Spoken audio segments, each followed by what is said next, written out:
What the heck is going on, guys? This is your boy Bixi from Learn Bengali, and in this video I'm going to teach you how to say I am sorry in Bengali. Okay, I am sorry. How do you say that in Bengali? In French you say je suis désolé.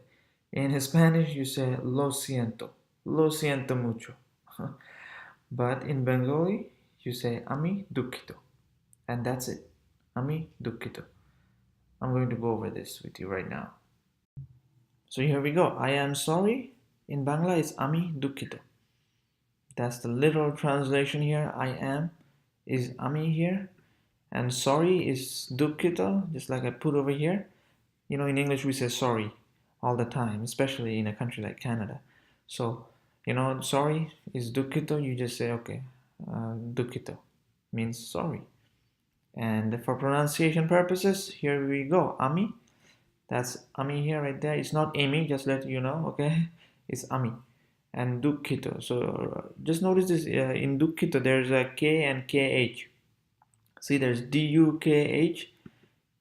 What is it? No, DUKKHITO.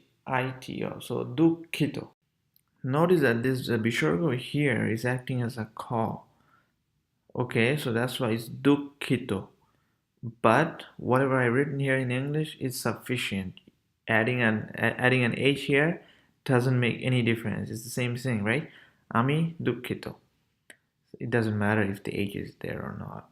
But just remember that this Bishargo here is acting as a call. If you want to know how to write this, let me know. I'll make another video to show you how to write this one in Bangla. Like actually print it, okay? But that's that. I am sorry, ami dukkito, or you can just say sorry. Well, that's English, or dukkito, right? A Bengali version of that, dukkito. That just like that. It should be simple. If you have any question, comment, let me know. Otherwise, thank you very much for watching my videos, and do not forget to subscribe, you guys. Thanks a lot.